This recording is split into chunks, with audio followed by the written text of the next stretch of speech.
Happy new year পালন করা কি জায়েজ? যদি কোনো মুসলিম ধর্মাবলম্বী কোনো ব্যক্তি বা কোনো ব্যক্তিবর্গরা এই দিনটিকে যে কোনো আচার আনুষ্ঠানিকতার মধ্য দিয়ে পালন করে তবে কি সেটি সঠিক হবে? এ সম্পর্কে হাদিসে কি বলা আছে, কি বা বলেছেন প্রিয় নবী সাল্লাল্লাহু আলাইহি ওয়াসাল্লাম? এটি পালন করে মারাত্মক কোনো গুনাহের কাজ করছেন না তো? এই হ্যাপি নিউ ইয়ার পালনে আপনি বা আপনার পরিবারের কেউ যুক্ত নেই তো? প্রিয় দর্শক, আজকের এই ভিডিওটি পুরো মুসলিম জাতির জন্য গুরুত্বপূর্ণ, তাই ভিডিওটি সম্পূর্ণ দেখুন, নিজে দেখুন এবং অন্যদেরকেও এই সম্পর্কে জানাতে ভিডিওটি তাদের কাছে শেয়ার করে দিন।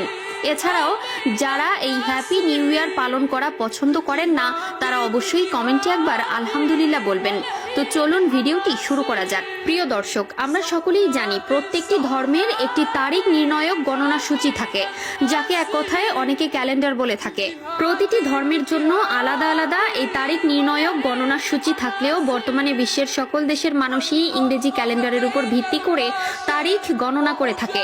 কিন্তু আপনারা অনেকেই হয়তো জানেন না, এই ইংরেজি ক্যালেন্ডার খ্রিস্টান ধর্মাবলম্বীদের সুবিধার্থে বানানো, যেখানে যীশু খ্রিস্টের জন্মের পূর্ব এবং পরবর্তী সময় দ্বারা নির্ধারিত।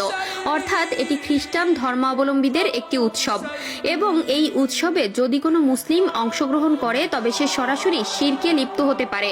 কারণ রাসূলুল্লাহ সাল্লাল্লাহু আলাইহি ওয়াসাল্লাম আবু দাউদ শরীফের 4031 নম্বর হাদিসে বলেছেন, যে ব্যক্তি কোনো জাতির সাথে সাদৃশ্য অবলম্বন করে সে তাদের মধ্যেই গণ্য হবে। কারণ ইসলাম ধর্মে আল্লাহর উৎসব মাত্র দুইটি, যেটির একটি হলো ঈদুল ফিতর এবং অপরটি ঈদুল আজহা, যে সম্পর্কে রাসূলুল্লাহ সাল্লাল্লাহু আলাইহি ওয়াসাল্লাম সহিহ বুখারীর 952 নম্বর হাদিসে বলেন, প্রত্যেক জাতির নির্দিষ্ট উৎসব আছে এবং এটি আমাদের উৎসব, যা দুটি ঈদে বিভক্ত। এখানে হ্যাপি নিউ ইয়ার মূলত খ্রিস্টীয় ক্যালেন্ডার অনুযায়ী পালিত হয় এবং এটি অমুসলিম সংস্কৃতির একটি অংশ, এবং ইসলামে অমুসলিমদের সংস্কৃতি বা রীতিনীতি অনুসরণ করার ব্যাপারে হুঁশিয়ারি করা হয়েছে। ইসলামে এমন কোনো কাজ চালু করা যা শরীয়তে নেই এবং নবী করিম সাল্লাল্লাহু আলাইহি ওয়াসাল্লাম ও তার সাহাবাদের যুগেও পালন করা হয়নি, সেই সকল কিছুই বেদাত হিসাবে গণ্য হতে পারে।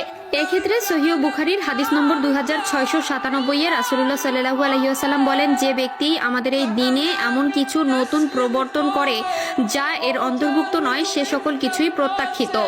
সেক্ষেত্রে শুধুমাত্র শুভেচ্ছা বিনিময় করা অর্থাৎ হ্যাপি নিউ ইয়ার বলা, এটি যদি অমুসলিম কিংবা তাদের ধর্মীয় প্রথার অংশ হিসেবে বলা হয় তবে সেটি ইসলামে পরিত্যাজ্য। তাই যদি কোনো মুসলিম ইংরেজি বর্ষপূর্তি উপলক্ষে কোনো আচার অনুষ্ঠানে যুক্ত হয় তবে সেটি তার জন্য নাজায়েজ বলে গণ্য হবে। তাই যদি আপনি একজন মুসলিম হয়ে থাকেন তবে আপনার সন্তান, ছোট ভাই কিংবা বড় ভাই, যে কোনো আত্মীয় স্বজনদের এই সম্পর্কে সতর্ক করা আপনার ধর্মীয় দায়িত্ব। আল্লাহ তাআলা আমাদের সবাইকে বোঝার তৌফিক দান করুক, আমিন।